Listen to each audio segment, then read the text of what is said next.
एक जापानी बेटा अपने पंजाबी बाप नूं मिलन वास्ते चढ़दे पंजाब च आया ते 20 साल बाद जदों अपने बाप दी शक्ल वेखी ते रोन निकल आया। वीडियो बहुत ही ज्यादा प्यार ते मुहब्बत नूं उजागर करने वाली है ते रवान वाली है। रुमाल कोल रख लो तो वीडियो शुरू करते हैं। वीडियो शुरू करने तो पहले तुहाडे अगे गुजारिश है, अगर चैनल ते नवे हो तो चैनल नूं सबसक्राइब करो, नाल बने बेल आइकन नूं भी दबाओ ताकि तुहानूं आने वाली हर वीडियो सब तो पहले मिलती रहे। चलिए वीडियो शुरू करते हैं। 1 2 3 गो।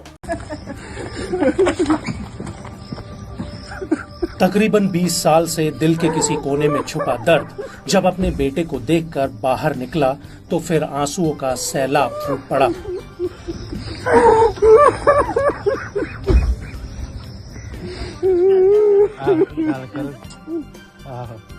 एक बाप के क्रंदन में कराह है, पश्चाताप है, आत्मग्लानि है, अफसोस है और अपने बेटे से बिछड़ने का गम भी है। 20 साल पहले एक फैसले ने जब पति पत्नी को तलाक का हवाला देते हुए अलग किया तो ये मासूम अपनी किस्मत को समझने की हालत में नहीं था। तलाक ने माँ बाप को अलग कर दिया तो बेटा भी अपने पिता से दूर हो गया। लेकिन 19 साल बाद रिश्तों की इस कहानी में बॉलीवुड की किसी फिल्म सा मोड़ आया। एक बेटा अपने बाप को ढूंढते ढूंढते जापान से हिंदुस्तान चला आया और उसके बाद ये पहली मुलाकात सब कुछ बयां करने के लिए काफी है। बेटे से लिपट कर रोता बाप मानो अपने गुनाह की माफी मांग रहा हो और बेटा अपने बाप को बाहों में भरकर हिम्मत बटा रहा है, जैसे कह रहा हो कि मैं हूं ना।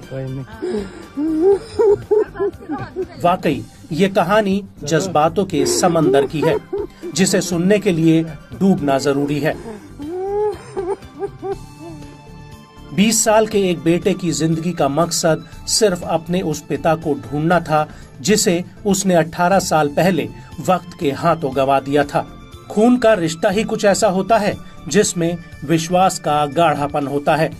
बेटे को यकीन था कि वो न सिर्फ अपने पिता को ढूंढ निकालेगा बल्कि उसे देखने के बाद पिता भी उसे अपनाने से इनकार नहीं करेगा। बस इसी भरोसे की वजह से अपने पिता की एक फोटो को लेकर दर दर भटकते बेटे ने 20 साल बाद अपने पिता को खोज निकाला। I'm very happy. I'm very happy and emotional. Sorry. भावुक कर देने वाली ये कहानी जापान के रिन ताकाहाटा की है। रिन ताकाहाटा अपने हाथों में माँ और पिता की पुरानी तस्वीरें थामकर अपने पिता की तलाश में घर से निकल गया। पिता का नाम लिखी हुई एक पर्ची और उसकी फोटो को वो घर घर दिखाता और सबसे पूछता कि उसके पिता को किसी ने देखा है क्या। रिन ताकाहाटा की ये अंतहीन कोशिश आखिर रंग लाई। जापान से भारत आने के बाद पंजाब में उसे अपने पिता के होने की उम्मीद जगी और फिर एक दिन पंजाब के फतेहगढ़ चूड़ियां रोड पर वो अपने पिता की तलाश करते हुए जा रहा था। उसने सड़क के किनारे बैठे कुछ लोगों को जब अपने पिता की तस्वीर दिखाई तो लोगों ने पहचान लिया। लोगों ने उसे फतेहगढ़ चूड़ियां रोड के समीप लोकार्का रोड जाने को कहा, जहां रिन ताकाहाटा का पिता सुखपाल सिंह रह रहा था। जैसे ही रिन पिता के घर पहुंचा तो सुखपाल उसे पहचान नहीं पाया। जब उसके हाथ में अपनी तस्वीर देखी तो वो आश्चर्यचकित रह गया। रिन ने जब बताया कि वो उनका बेटा है तो सुखपाल और उनका परिवार अवाक रह गया। अपने बेटे से इस प्रकार मिलन होगा ये सुखपाल ने कभी सोचा भी नहीं था। रिन को देखकर सुखपाल ने उसे बाहों में भर लिया और फूट फूट कर रोने लगा।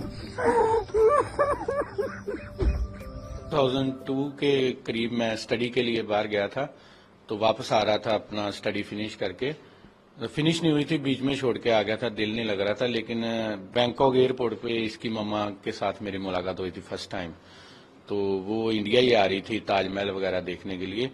तो उधर ही मेरी मुलाकात हुई थी। तो उसी टाइम के दौरान मेरी बातचीत हुई उनके साथ। मैंने उन्हें बताया अमृतसर के बारे में, हरमंदिर साहब के बारे में, वाघा बॉर्डर के बारे में।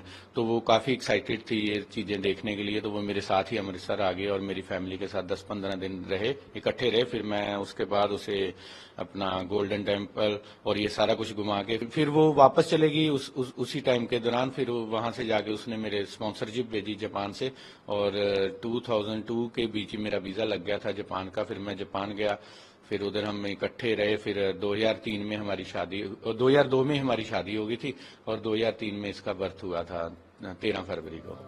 सुखपाल के अनुसार 2001 में वो थाईलैंड में था, तब उसकी मुलाकात सची ताकाहाटा से हुई थी। 2002 में सची ताकाहाटा जापान चली गई तो सुखपाल भी वहां पहुंच गया। सुखपाल और सची ने शादी कर ली और जापान के चिबाकेन में रहने लगे, जहां सची ताकाहाटा ने एक बेटे को जन्म दिया जिसका नाम रिन ताकाहाटा रखा गया। लेकिन बाद में दोनों के बीच कुछ गलतफहमियां हुई और दोनों अलग हो गए। साल 2003 में सची ने रिन को जन्म दिया था, लेकिन जैसे जैसे समय बीतता रहा रिन अपने पिता के बारे में माँ से पूछने लगा। एक दिन उसकी माँ ने बताया कि उसके पिता भारत के पंजाब के अमृतसर में हैं। इसके बाद रिन ने अपने पिता से मिलने का पक्का मन बनाया। वो पिछले 15 दिनों से अमृतसर की गलियों में अपने पिता की फोटो लेकर घूमता रहा। आखिरकार फतेहगढ़ चूड़ियां रोड पर जब दुकानदारों को पिता की तस्वीर दिखाई तो वो लोग रिन को उसके पिता के घर तक ले गए। बेटे को देखकर सुखपाल और उसके परिवार वालों में खुशी का माहौल है। साल 2007 में भारत लौटने के बाद सुखपाल ने दूसरी शादी कर ली थी। दूसरी शादी से सुखपाल की एक बेटी है। अब खास बात यह है कि राखी के दिन उसका भाई रिन उससे मिला। अपने भाई को पाकर अवलीन पन्नू बहुत खुश है। अवलीन ने अपने भाई की कलाई पर पहली बार राखी बांधी।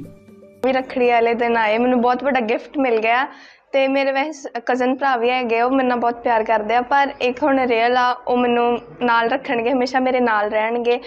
ਪਤਾ ਨਹੀਂ ਹੁਣ ਅਗਲੀ ਰੱਖੜੀ ਤੇ ਆਪਾਂ ਨਾਲ ਹੋਈਏ ਨਾ ਹੋਈਏ, ਪਰ ਇੱਕ ਰੱਖੜੀ ਤੇ ਮੈਂ ਉਹਨਾਂ ਨੂੰ ਬੰਨ੍ਹਤੀ ਆ। ਹੁਣ मैं बहुत खुश हाँ। वहीं सुखपाल की दूसरी पत्नी ने भी बाहें फैलाकर रिन का स्वागत किया। गुरविंदर जीत कौर को ये जरूर मालूम था कि सुखपाल ने एक शादी पहले भी की थी, लेकिन उसे ये नहीं पता था कि सुखपाल का जापान में कोई बेटा भी है। ਤੇ ਮੈਨੂੰ ਮੈਰਿਜ ਬਾਰੇ ਦੱਸਿਆ ਸੀ ਕਿ ਇਹਨਾਂ ਦੀ ਮੈਰਿਜ ਹੋਈ ਹੈ, ਬਟ ਮੈਨੂੰ ਇਹ ਨਹੀਂ ਸੀ ਪਤਾ ਕਿ ਇਹਨਾਂ ਦਾ ਬੇਟਾ ਵੀ ਆ ਜੀ। ਇਹ ਫਿਰ ਹੌਲੀ ਹੌਲੀ ਜਦੋਂ ਇਹਨਾਂ ਨੇ ਮੈਂ ਇਹਨਾਂ ਨੂੰ ਪੁੱਛਿਆ, ਇਹ ਮਤਲਬ ਕਿ ਟੈਨਸ਼ਨ ਲੈਂਦੇ ਸੀ, ਕੋਸ਼ਿਸ਼ ਪਾਉਂਦੇ ਸੀ ਮੇਰੇ ਕੋਲ, ਤੇ ਮੈਂ ਇਹਨਾਂ ਨੂੰ ਪੁੱਛਿਆ ਤੇ ਕਹਿੰਦੇ ਕਿ ਮੇਰਾ ਇੱਕ ਬੇਟਾ ਸੀ ਜਾਪਾਨ। ਫਿਰ ਮਤਲਬ ਉਸ ਤੋਂ ਬਾਅਦ ਮੈਂ ਹੌਲੀ ਹੌਲੀ ਅਰਦਾਸਾਂ ਕਰਨੀਆਂ ਸ਼ੁਰੂ ਕੀਤੀਆਂ ਕਿ ਇਹ ਟੈਨਸ਼ਨ ਲੈਂਦੇ ਸੀ ਕਿ ਬੇਟਾ ਸਾਡਾ ਵਾਪਸ ਆ ਜੇ। ਤੇ ਅਚਾਨਕ ਰੱਖੜੀ ਵਾਲੇ ਦਿਨ ਇੱਕ ਇਸ ਤਰ੍ਹਾਂ ਦਾ ਚਮਤਕਾਰ ਹੀ ਹੋਇਆ ਕਿ ਸਾਨੂੰ ਇਹ बेटा वापस मिलिया ਤੇ बड़ी खुशी हुई है। ਹੁਣ ਸਾਡਾ दिल नहीं करता कि वापस जावे। बहरहाल जिंदगी के साथ हुए इस वाक़े के साथ सुखपाल हैरान है। सुखपाल ने अपनी पत्नी सची से भी फोन पर बात की और उसे बताया कि रिन उसके पास है, इसलिए वो चिंता न करे। वहीं रिन ने कहा कि वो चाहता है कि मेरे माँ बाप एक बार जरूर मिलें। ये कहानी फिल्म मासूम का रियल वर्जन मानी जा सकती है। ਤੇ ਐਸੀ ਜੀ ਅੱਜ ਦੀ ਵੀਡੀਓ ਤੁਸੀਂ ਦੇਖਿਆ ਕਿ ਕਿਵੇਂ ਇੱਕ ਬਾਪ ਆਪਣੇ ਬੇਟੇ ਤੋਂ 20 ਸਾਲ ਵੱਖ ਰਿਹਾ। 20 ਸਾਲਾਂ ਬਾਅਦ ਜਦੋਂ ਅਚਾਨਕ ਸਾਡਾ ਪੁੱਤਰ ਸਾਡੇ ਸਾਹਮਣੇ ਆਏ ਤੇ ਉਹਦੇ ਕੀ ਜਜ਼ਬਾਤ ਹੋਣਗੇ। ਬਾਪ ਪੰਜਾਬ ਦੇ ਰਹਿਣ ਵਾਲਾ, ਚੜ੍ਹਦੇ ਪੰਜਾਬ ਦੇ, ਤੇ ਬੇਟਾ ਜਾਪਾਨ ਦਾ। ਪੰਜਾਬ ਤੇ ਜਾਪਾਨ ਦੋਵੇਂ ਮਿਲ ਗਏ। ਕਾਫੀ ਜਾਪਾਨ ਦੇ ਵਿੱਚ ਪੰਜਾਬੀ ਜਾ ਕੇ ਉੱਥੇ ਸ਼ਾਦੀ ਕਰਦੇ ਨੇ, ਫਿਰ ਸ਼ਾਦੀ ਤੋਂ ਬਾਅਦ ਉੱਥੇ ਰਹਿੰਦੇ ਵੀ ਨੇ। ਕੁਝ ਦੇ ਨਾਲ ਐਕਸੀਡੈਂਟ ਵੀ ਹੋ ਜਾਂਦੇ ਨੇ, ਵਾਪਸ ਆ ਜਾਂਦੇ ਨੇ। ਉਸ ਤੋਂ ਬਾਅਦ ਦੇਖੋ 20 ਸਾਲਾਂ ਬਾਅਦ ਬੇਟਾ ਜਾਪਾਨ ਤੋਂ ਚਲਿਆ ਤੇ ਚੜ੍ਹਦੇ ਪੰਜਾਬ 'ਚ ਮਿਲਣ ਵਾਸਤੇ ਆਇਆ। ਬਹੁਤ ਹੀ ਜ਼ਿਆਦਾ ਖਿੱਚ ਹੈ ਯਾਰ ਕਿ ਇੰਨੇ ਸਾਲ ਆਪਣੇ ਪੁੱਤਰ ਤੋਂ ਵੱਖ ਰਹਿਣਾ, ਤੇ ਫਿਰ ਜਦੋਂ ਅਚਾਨਕ ਉਹ ਸਾਹਮਣੇ ਆਏ ਤੇ ਕੀ ਜਜ਼ਬਾਤ ਹੋਣਗੇ। ਬੜੀ ਹੈਰਾਨ ਕਰ ਦੇਣ ਵਾਲੀ ਵੀਡੀਓ ਹੈ। ਦੁਨੀਆ ਅਲੱਗ ਕਰਨ ਲੱਗਿਆ ਸੋਚਦੀ ਨਹੀਂ ਕਿ ਅਸੀਂ ਇਹਨਾਂ ਪਰਿਵਾਰਾਂ ਨੂੰ ਕਿਉਂ ਅਲੱਗ ਕਰਨੇ ਆ। ਇਹ ਵੀਡੀਓ ਦੇਖ ਕੇ ਜ਼ਰਾ ਸੋਚੋ ਕਿ ਜਿਹੜੇ ਸਾਡੇ ਆਪਣੇ ਭੈਣ ਭਰਾ ਸਾਡੇ ਤੋਂ ਵੱਖ ਹੋਏ ਨੇ, ਸਾਨੂੰ ਕੀ ਖਿੱਚੇ ਜੇ ਉਹ ਸਾਡੇ ਤੋਂ ਬਹੁਤ ਦੂਰ ਚਲੇ ਜਾਣ। ਤੇ ਇਹ ਸੀ ਜੀ ਅੱਜ ਦੀ ਵੀਡੀਓ। ਤੁਸੀਂ ਇਸ ਵੀਡੀਓ ਬਾਰੇ ਕੀ ਕਹਿਣਾ ਚਾਹੁੰਦੇ ਹੋ ਜ਼ਰੂਰ ਕਮੈਂਟ ਕਰਕੇ ਦੱਸਿਆ ਜੇ। ਬਹੁਤ ਸ਼ੁਕਰੀਆ।